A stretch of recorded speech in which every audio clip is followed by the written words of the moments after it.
நண்பர்களே, இன்னும் ஒரு இனிய காலை பொழுதில் தீதும் நன்றும் நிகழ்ச்சியில் உங்களை சந்திப்பதில் மிக்க மகிழ்ச்சி அடைகிறேன்.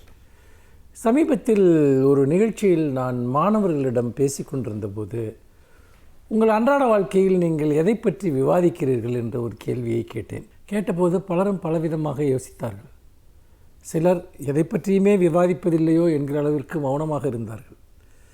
பிறகு அந்த உரையாடலில் நான் அவர்களிடம் சில கேள்விகள் வெளியே சில கருத்துக்களை குறிப்பிட்டேன். முன்பெல்லாம் மக்கள் எதை பற்றி பேசுவார்கள் என்று சொன்னால், பெரும்பாலும் செய்தித்தாள்களில் வரக்கூடிய கருத்துக்கள், அதாவது டீ கடையில் உட்கார்ந்து அரசியல் பேசுவார்கள். சில டீ கடைகளில் இங்கு அரசியல் பேசக்கூடாது என்றெல்லாம் கூட வாசகங்கள் எழுதி வைத்திருந்த காலங்கள் உண்டு. அந்த அளவிற்கு டீ கடைகள் கூட ஒரு மிகப்பெரிய அரசியல் மையமாக, அரசியல் களமாக இருந்த காலங்கள் இருந்திருக்கின்றன.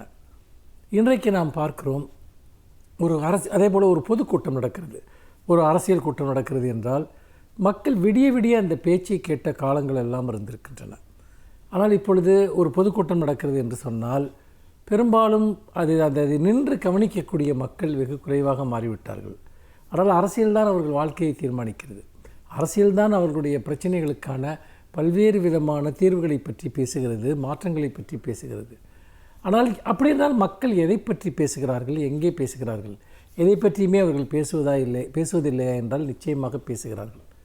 எங்கு பேசுகிறார்கள்? சமூக வலைத்தளங்களில் பேசுகிறார்கள். சரி, சமூக வலைத்தளங்களில் பேசுகிறார்கள் தானே, அதில் என்ன இருக்கிறது? நேற்று டீ கடையாக இருந்தது, இன்றைக்கு ஒரு ஃபேஸ்புக்காகவோ ட்விட்டராகவோ இன்ஸ்டாகிராமாகவோ இருக்கிறது. இதில் என்ன குறை இருக்கிறது? அதே போல் கூட்டங்களை மக்கள் நின்று கேட்காமல் இருக்கலாம், ஆனால் யூடியூப்பில் வரக்கூடிய பேச்சுக்களை கேட்கிறார்களே, மீடியம் தானே மாறி இருக்கிறது, மக்கள் அரசியல் ரீதியாக என்கேஜாகத்தானே இருக்கிறார்கள் என்று கூட ஒரு வாதத்தை முன்வைக்கலாம். ஆனால் இதில் என்ன மிக முக்கியமான ஒரு வித்தியாசம் இருக்கிறது என்று சொன்னால், எல்லா விதமான சமூக வலைத்தளங்களும் எதை பற்றி பேச வேண்டும் என்பதை சில சக்திகள் தீர்மானிக்கின்றன. எது ட்ரெண்டாக வேண்டும், எது வைரலாக வேண்டும், எதை நாம் பேசாமல் தடுக்க வேண்டும் என்பதை ஃபேஸ்புக்கினுடைய அல்காரிதமும் செய்கிறது, சில குழுக்களும் அதை செய்கிறார்கள். இப்பொழுது உதாரணமாக ஒரு விஷயத்தை பற்றி ஒரு 200-300 பேர் ஒரே நேரத்தில் போஸ்ட் போட்டால் அதுதான் இந்த உலகத்தினுடைய ஒரு முக்கியமான பிரச்சனை போல மாறிவிடுகிறது. ஒரு குறிப்பிட்ட பொய் குற்றச்சாட்டை ஒரு 20-25 யூடியூப் சேனல்கள் ஒரே நேரத்தில் பேசினால் அது உண்மை போன்ற தோற்றம் ஏற்படுகிறது. இங்குதான் ஒரு மிகப்பெரிய பிரச்சனை என்னவென்று சொன்னால், அரசியல் என்பது அது அரசியல் ரீதியான பேச்சுக்கள் திட்டமிட்ட வகையில் அது யாரையாவது சிலரை கேரக்டர் அசாசினேஷன் செய்வதாகவோ அல்லது வேறு சிலருக்கு எதிரான பொய் பரப்புரைகளை செய்வதற்கோ பயன்படுத்தப்படுகின்றன. சரி, மக்களுடைய மனநிலை அல்லது உணர்வு நிலை இதில் எப்படி இருக்கிறது என்றால், உதாரணமாக ஒரு சினிமா வருகிறது என்று எடுத்துக்கொள்வோம். அந்த சினிமாவை பற்றி ஒருவர் பாக்கி இல்லாமல் அவர்கள் அதை பற்றி எதிர்மறையாகவோ நேர்மறையாகவோ எழுதுகிறார்கள். அவ்வளவு தூரம் அதை பற்றி ஏதாவது ஒரு விஷயத்தை அவர்கள் வெளிப்படுத்துகிறார்கள். ஏன் ஒரு சினிமா நம்முடைய வாழ்க்கையில் அவ்வளவு முக்கியத்துவம் பெற வேண்டும்? அந்த அளவுக்கு முக்கியத்துவம் என்பது நம்முடைய வாழ்க்கையில் இருக்கக்கூடிய பல்வேறு பிரச்சனைகள் ஏன் பெறுவதில்லை? எத்தனையோ விதமான சமூக பிரச்சனைகள், அரசியல் பிரச்சனைகளை பார்க்கிறோம். அதோடு தொடர்புடைய அரசியல் பார்வையாளர்களோ மற்றவர்களோ தான் எழுதுகிறார்களே ஒழிய, பொதுமக்கள் விவாதிப்பதெல்லாம் பெரும்பாலும் அவர்கள் வாழ்க்கையோடு தொடர்பே இல்லாத சினிமா போன்ற விஷயங்கள் அல்லது சில குற்றச்செயல்கள் அல்லது சில கேளிக்கைகள், இவை தான் விவாதிக்கப்படுகின்றன. இது உண்மையில் மக்கள் எதை பேச வேண்டும் என்பதை ஒரு ஊடகம் தீர்மானிக்கிறது, ஊடகத்திற்கு பின்னால் இருப்பவர்கள் தீர்மானிக்கிறார்கள். இது ஒரு விதத்தில் பேச்சுரிமை என்பதை காட்டிலும் பேச்சை வரையறுக்கிற, பேச்சை திட்டமிட்டு திசை திருப்புகிற ஒரு செயலாக இன்றைக்கு இருக்கிறது. மக்கள் விழிப்புணர்ச்சியுடன் இந்த பிரச்சனையை அணுக வேண்டும். மீண்டும் இன்னும் ஒரு புதிய சிந்தனையோடு உங்களை சந்திக்கிறேன். நன்றி, வணக்கம்.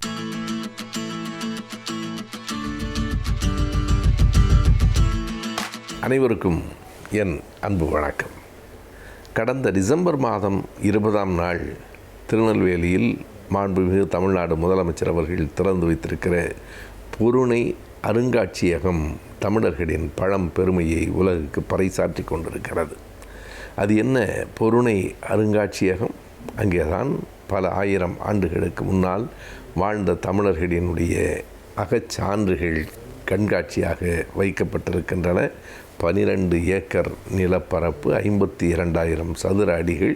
அங்கு 24 காட்சி கூடங்கள் இருக்கின்றன. அந்த காட்சி கூடங்களில் தான் எத்தனை பொருள்கள், ஓடுகள், எழுத்துகள் எல்லாம் பல ஆயிரம் ஆண்டுகளுக்கு முந்தியது. நாம் அண்மையில் பார்த்தோம். உலகத்திலேயே இரும்பு முதலாக பயன்படுத்தப்பட்டிருக்கிற நிலமாக தமிழ்நாடு இருந்திருக்கிறது. கிமு அல்லது பொது ஆண்டு தொடங்குவதற்கு 3345 ஆண்டுகளுக்கு முன்னால் இரும்பை தமிழர்கள் பயன்படுத்தி இருக்கிறார்கள் என்பது உலகமே வியந்து பார்க்கிற செய்தியாக இருக்கிறது. அப்போதுதான் இரும்பு காலம் தொடங்கிற்று. பழைய கற்காலத்திலேயே சில சுவடுகள் நமக்கு கிடைத்திருக்கின்றன. பழைய கற்காலம் என்றால் கிமு 10,000 ஆண்டுகளுக்கு முன்னால். அதற்கு பிறகு 10,000 3000 வரைக்கும் நாம் புதிய கற்காலம் என்று சொல்லுகிறோம். எனவே இந்த புதிய கற்காலத்தில் 3345 ஆண்டுகளுக்கு முன்னால் இரும்பின் பயன்பாடு இருந்திருக்கிறது. இப்போது அங்கு கிடைத்திருக்கிற பல அகழ்வாய்வு பொருள்கள் அருங்காட்சியகத்தில் வைக்கப்பட்டிருக்கின்றன. கீழடியும் ஆதிக்க நிலையூரும் நமக்கு எப்படி ஆதிச்சநல்லூரிலிருந்து வருகிற பொருள்களெல்லாம் தமிழர்களின் பெருமைகளை எப்படி எடுத்து சொல்லுகின்றனவோ அப்படித்தான் இந்த பொருணை அருங்காட்சியகத்தில் 24 கூடங்களில் வைக்கப்பட்டிருக்கிற பொருள்கள் எத்தனை பழமையானது தமிழர் நாகரிகம் என்பதை சொல்லுகிறது. கீழடி தமிழர்களின் தாய்மடி என்பது போல பொருணை தமிழர்களின் பெருமை என்று கூறப்படுகிறது. இந்த பொருணை பற்றியும் அந்த பொதிகை மலை பற்றியும் பழைய சங்க இலக்கிய பாடல்களிலேயே பல செய்திகள் இடம்பெற்றிருக்கின்றன. புறநானூற்றின் 128வது பாடல் ஏணிச்சேரி முடமோசியார் என்னும் புலவர் எழுதியிருக்கிற பாட்டு. அந்த பாட்டில் அவர் அந்த பொதிகை மலையிலிருந்து ஆண்ட ஆய் அண்டிரன் என்கிற மன்னனை பற்றி பேசுகிறார். அது மழை தவழ் பொதிகை என்று சொல்லுகிறார். மேகங்களெல்லாம் குடியிருந்த ஒரு மலை என்கிறார். அவ்வளவு பெரிய பழைய மலை சூழ்ந்த ஒரு நாட்டில் பல பொருள்கள் கிடைத்திருக்கின்றன. எல்லாவற்றையும் அந்த கண்காட்சியகத்தில் எடுத்து வைத்திருக்கிறார்கள். அதில் மாணிக்கம் என்று ஒரு ஆசிரியர் அவர் தேடி தேடி பல செய்திகளை சொல்லி தமிழ்நாடு அரசுக்கு அறிவித்து பிறகு தமிழ்நாடு அரசினுடைய அலுவலர்கள் தொல்லியல் ஆய்வாளர்கள் போய் பார்த்து இன்றைக்கு அங்கே இருந்து பல செய்திகளை கண்டறிந்திருக்கிறார்கள். அங்கே கிடைத்திருக்கிற ஓடுகளில் த என்றும் ந என்றும் தமிழ் எழுத்துகள் காணப்படுகின்றன. இவற்றையெல்லாம் சாதாரணமாக நாம் புறந்தள்ளிவிட முடியாது. த என்கிற எழுத்தும் ந என்கிற எழுத்தும் அத்தனை ஆயிரம் ஆண்டுகளுக்கு முன்னால் கிமு 3000 என்றால் இப்போதிருந்து கணக்கு பார்க்கிற போது 5000 ஆண்டுகளுக்கு முந்தியதாக அந்த எழுத்துகள் இருக்கின்றன. தமிழர்கள் பயன்படுத்திய பல பொருள்கள் கிடைத்திருக்கின்றன. எனவே இன்றைக்கு திறக்கப்பட்டிருக்கிற அந்த பொருணை அருங்காட்சியகம் தமிழர்களின் பெருமையை தமிழர்களினுடைய பழம் வாழ்வை உலகத்துக்கே எடுத்து சொல்லுவதாக இருக்கிறது. இன்றைக்கு இருக்கிற முதலமைச்சர் அவர்கள் வெறும் ஆக்கப்பணிகளில் அடுத்தடுத்த தலைமுறைகளுக்கான வேலைகளில் தொழில்நுட்ப வளர்ச்சியில் மட்டுமல்ல தொல்லியல் ஆய்வுகளிலும் கவனம் செலுத்துகிறவராக இருக்கிறார் என்பதற்கு இது ஒரு சான்று. எப்போதும் தமிழுக்கு உள்ள மிகப்பெரிய பெருமை என்று நாம் சொல்லுவது முன்னை பழமைக்கும் பழமையாய் பின்னை புதுமைக்கும் புதுமையாய் தமிழ் இருக்கிறது என்பதுதான். 5000 ஆண்டுகளுக்கு முன்பும் தமிழன் வாழ்ந்திருக்கிறான். இன்றைய கணிப்பொறி உலகத்திலும் உலகத்தின் வளர்ந்த நாடுகளோடு போட்டி போட்டு கொண்டிருக்கிறான் என்பதுதான் தமிழனின் பெருமை. அந்த பழம் பெருமையை உலகுக்கு சொல்லுகிற எல்லோரும் நாம் ஒவ்வொருவரும் போய் பார்க்க வேண்டிய இடம் பொருணை அருங்காட்சியகம்.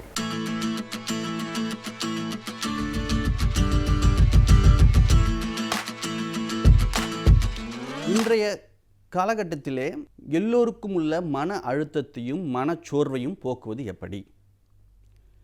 இந்த மன அழுத்தம் மனச்சோர்வு ஏற்படுவதற்கு பல்வேறு காரியங்களை நாம் ஆராய்ந்து பார்க்கின்றோம். இதிலே நான் சொல்வது போல நமக்குள்ள உள்ள ஒரு பயமும் நமக்குள்ள உள்ள பதட்டம், நம் தோல்வியை உற்றுவருமோ அப்படின்ற ஒரு பயம், ஒரு வாழ்க்கையை பற்றிய ஒரு பயம், எதிர்காலத்தை பற்றிய ஒரு பயம், இப்படி ஒரு பல்வேறு விதமான சிந்தனைகள் நம்மளுக்கு இந்த மன அழுத்தத்திற்கு காரணமாக அமைகின்றன. இதில் சின்ன சின்ன காரணங்கள் ஒவ்வொரு குடும்பத்திலும் ஒவ்வொரு மாணவர்களுக்கும் இதுதான் அப்படின்னு நம்ம பர்டிகுலராக சொல்ல முடியாத அளவிற்கு பல்வேறு காரியங்கள் இருக்கின்றன. இதில் பொதுவாக அப்படின்னு நம்ம பார்க்கும்போது நாம் தனியாக இருக்கின்றோமோ அப்படின்ற ஒரு ஃபீலிங், இரண்டாவது நம்மை தனிமைப்படுத்தி விட்டார்களோ அப்படின்ற ஒரு ஃபீலிங், அதையும் தாண்டி நம்மை வேறுபடுத்தி பார்க்கிறார்களோ அப்படின்ற ஒரு ஃபீலிங், இரண்டாவது அதுக்கு அடுத்தபடி பார்க்கும்போது நமக்கு மட்டுமே அநீதி இழைத்து விட்டதா இந்த உலகம், இந்த சமூகம் அப்படின்ற நமக்குள்ளேயே ஒரு கேள்வி.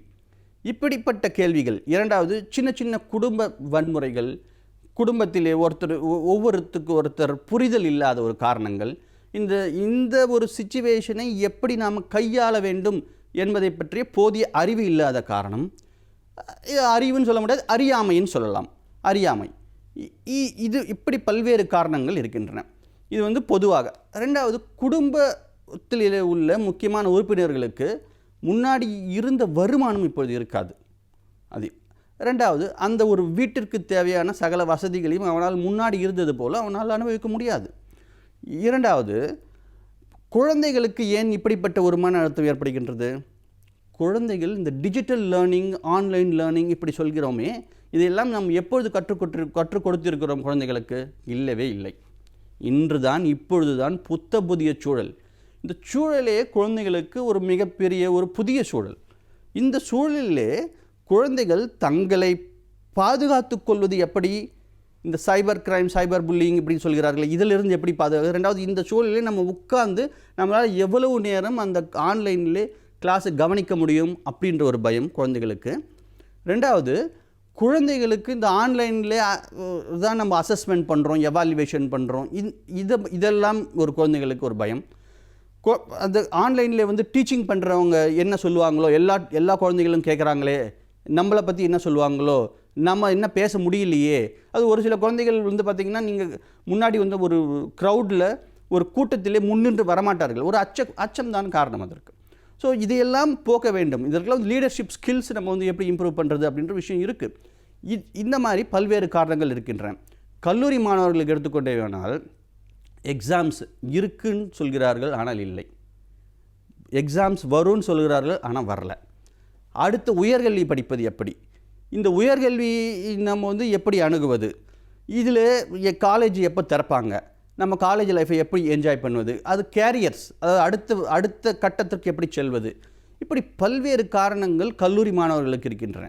அது மாதிரி அடலசன்ஸ் அப்படின்ற பார்க்கும்போது அவர்களுக்கும் உள்ள மன அழுத்தம் இருக்க தான் செய்யுது. ஏன்னா அவங்க எல்லாருமே ஒரு ஃப்ரெண்ட்ஸ், பியர்ஸ் குரூப்ஸ்ன்னு சொல்லுவார்கள், இவர்களோட கனெக்ஷன் ஆகியிருக்காங்க. அப்போது ஒவ்வொருத்தருக்கும் பேசி அளவலாகி வெளியில் ஒரு சாதாரணமான ஒரு சூழல் கிடையாது.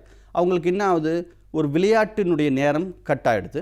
அதே மாதிரி மற்ற மாணவர்களுடைய, அதாவது சக மாணவர்களுடைய அளவலாகக்கூடிய நேரம் இல்லை. அதாவது ஒன்றுக்கு ஒன்று ஃபேஸ் டு ஃபேஸ் அப்படி கிடையாது. வீடியோ கால் பண்ணலாம், அது வேறு விஷயம்.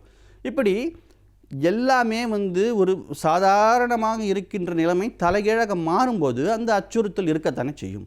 இதை எல்லாமே நம்ம ஒவ்வொரு ஏஜ் குரூப் அப்படின்னு சொல்லுவார்கள், இந்த குழந்தைகள் 1 முதல் 5 வரை உள்ள குழந்தைகளை எப்படி கையாள்வது, 5வது படிக்கும் 6வது படிக்கும் மாணவர்கள் முதல் 8ஆம் வகுப்பு மாணவர்கள் வரை உள்ள குறைகளை எப்படி கையாள்வது, பிறகு 12ஆம் வகுப்பு மாணவர்களுக்குள்ள மன அழுத்தத்தை எப்படி போக்குவது, டீனேஜ் கல்லூரி மாணவர்கள், குடும்ப நண்பர்கள், குடும்ப உறுப்பினர்கள், வயதானவர், இவர்கள் ஒவ்வொருவருக்கும் ஒவ்வொரு மாதிரியாக இந்த மன அழுத்தத்தை கையாள வேண்டும்.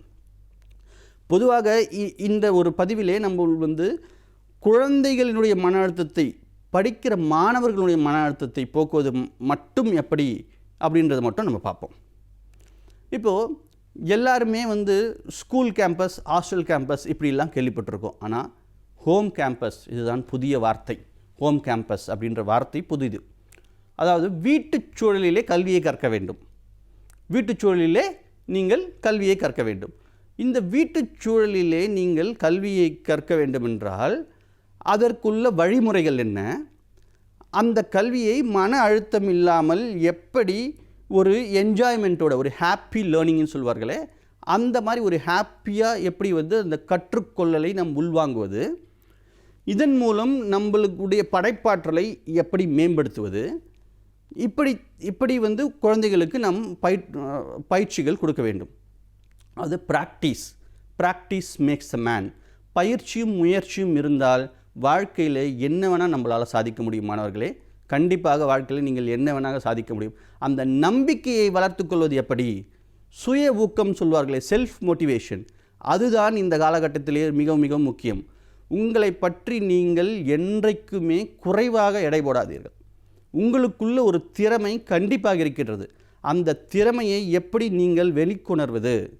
இப்போது நம்ம ஒரு உதாரணத்துக்கு சொல்வேமானால், மகேந்திர சிங் தோனி அப்படின்ற ஒரு கிரிக்கெட் கேப்டன் எல்லோருக்குமே தெரிந்த ஒரு நபர்.